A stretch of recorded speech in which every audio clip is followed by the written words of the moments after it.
All right, Ben Domenech, the gentleman on the right-hand side of the screen. All right, Ben, welcome back to the program. Do you think DeSantis has made a big mistake?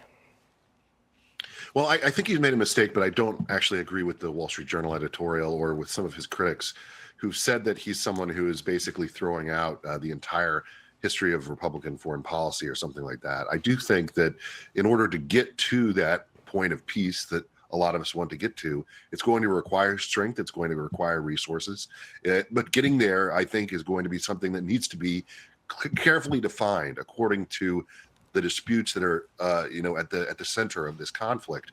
Unfortunately, I think that a lot of people overreact to, early stage declarations from presidential candidates when they don't know a lot about a particular stance on the subject. I think in this case, because people don't know a lot about Ron DeSantis' foreign policy views, they may be putting him in a category that he isn't in fully yet. I think we need to hear more from him on this and on other foreign policy issues, particularly China and others as well, in order to have a clear idea of where he stands. But it is a split Republican Party at this stage. Yeah, I'm not sure how you can unite it. I would say yes, but I certainly think that there's a lot more, Republicans who would basically say, to your point, what is winning? What does that look like? How do we get there? They want a clear plan. They don't want the idea that we're just going to be sending boundless resources to Ukraine, forever and ever. They want a clear line that leads us out of this conflict ultimately. No more forever wars. I'm behind that one for sure. You've got a new op-ed.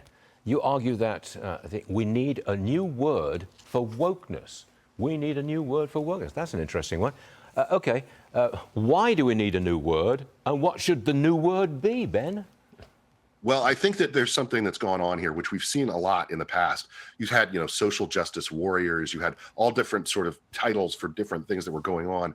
The problem that I have with wokeness, because it's so ubiquitous, it's so used across, the Republican political fray today, is that it doesn't really speak to the seriousness of the problem that we're addressing. Wokeness used to refer to people back, a decade ago who had, some silly ideas about race in America. Unfortunately, now it includes people who actually have existential conflict with the American idea itself, with the West, and with everything that's made us great. I don't think that wokeness fully captures, for instance, the kind of trans agenda that we're seeing advanced through schools and targeted at young people. And so because of that, I think that wokeness is kind of a shorthand that we need to move beyond.